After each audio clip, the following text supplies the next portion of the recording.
My job is to give you an idea as to what cardiac arrest is and why CPR is so important in treating a patient with cardiac arrest. As you all know, the heart is a pump, and it pumps the blood to all the organs of the body.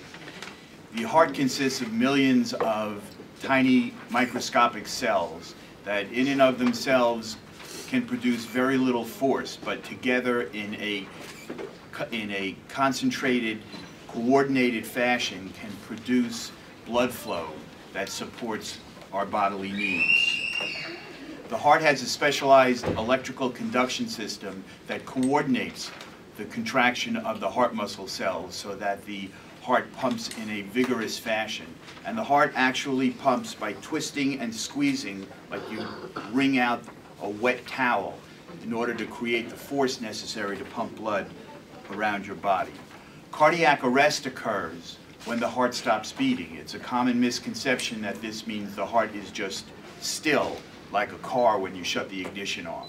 What really happens is cardiac arrest occurs in most cases when the coordinated action of all of the millions of myocardial cells gets lost, and all of the cells of the heart start contracting on their own in an uncoordinated fashion, and the heart just quivers.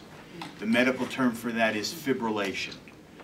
The heart chamber that pumps blood to the body, the left ventricle, fibrillates. It's called ventricular fibrillation. So that a patient who suffers a cardiac arrest in most cases has somehow developed ventricular fibrillation. So what are the causes of cardiac arrest? Well, the most common cause is a heart attack.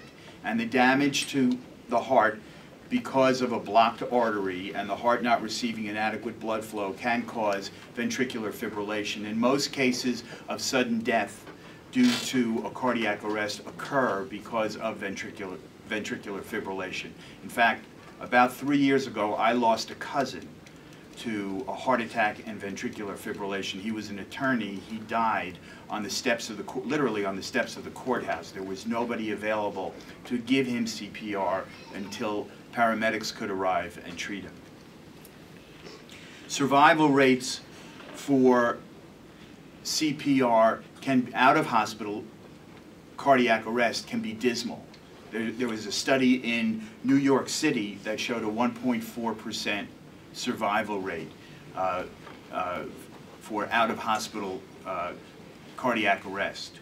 In a nearby city, right here in Albany, right by the airport, they have an extensive program of training lay people, training their EMS personnel, training their police, training all of their first responders, and they have been able to improve the out-of-hospital cardiac arrest survival rate to upwards of 30%.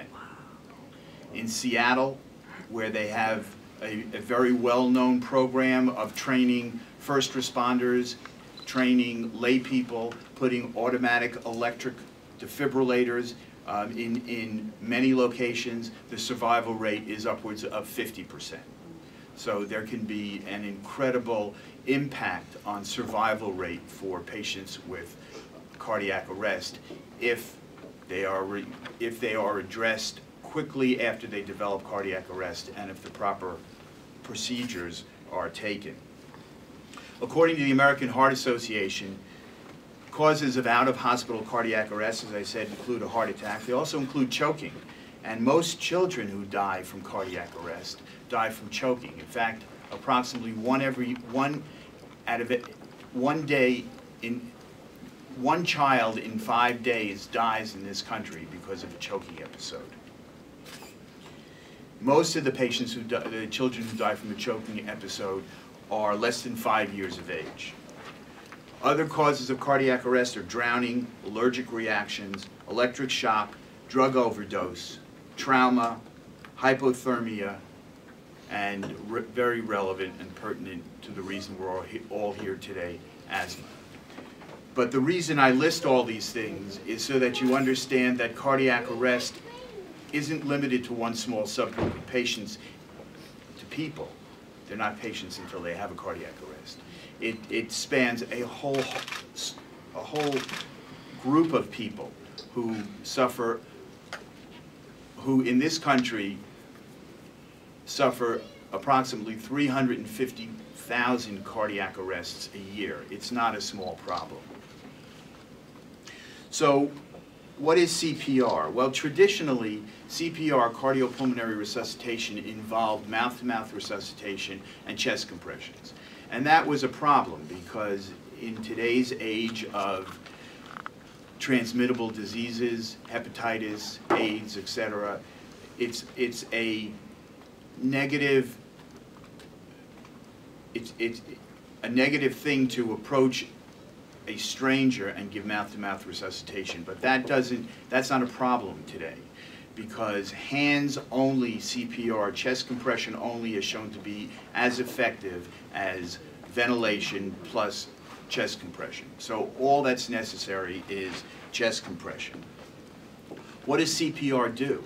Well, you have a patient who had a cardiac arrest. Their heart is not pumping blood to their body. Because their heart's not pumping blood to their body, their brain is at risk of permanent injury. Other organs, the heart, the liver, the kidneys, are at risk of injury. And CPR will restore circulation by pumping effectively, doing effective CPR, which you have to be trained to do. You can't do it if you don't know what you're doing. That this person who had cardiac arrest, CPR was started within 1 minute after they went down. And if you look at the survival curve, it's the highest curve of all. So you can provide this patient, this person, protection against the horrible effects of not having any cardiac function, brain damage, and death by performing CPR until EMS arrives. The 5 means that 5 minutes, for this curve, 5 minutes went by. And you can see that the patient's probability of survival is less than if the CPR was started only 1 minute, after 1 minute went by. The next curve is CPR was started 10 minutes after the patient went down. And the worst curve of all is CPR was started 15 minutes after the patient went down. The point of this, in addressing first responders, the people who come to a scene and are first encountering the person down on the ground, is that the sooner CPR is started, the more likely the patient will survive, and the more likely the patient will be able to leave the hospital alive and with a reasonable quality of life. So that it's tragic to have someone suffering a cardiac arrest and have people just standing there watching, not providing CPR, when the victim's life is slowly ebbing away. It's been shown that both basic and advanced CPR saves about 92,000 lives a year. But the more people we can teach CPR to, and the more people who are involved in first aid and first responders, will increase that number markedly. Bystander CPR performed immediately after a cardiac arrest can double the chance of survival. So if you come upon somebody, or somebody yells and screams, and you come over and you see that somebody is on the ground, they're not breathing, they don't have a heartbeat, they're in cardiac arrest, and you start CPR, you can double that patient's survival. Studies show that police equipped with automatic electric defibrillators can decrease the time to defibrillation by over 3 minutes. That's crucial. Those 3 minutes can make all the difference between someone who leaves the hospital and can lead a relatively normal life or a completely normal life, and someone who either dies or leaves the hospital for a nursing home where they'll be on a respirator and a feeding tube for the rest of their life. If no bystander is available to perform CPR, a victim's chances of survival are reduced 7 to 10% for every minute that defibrillation is delayed.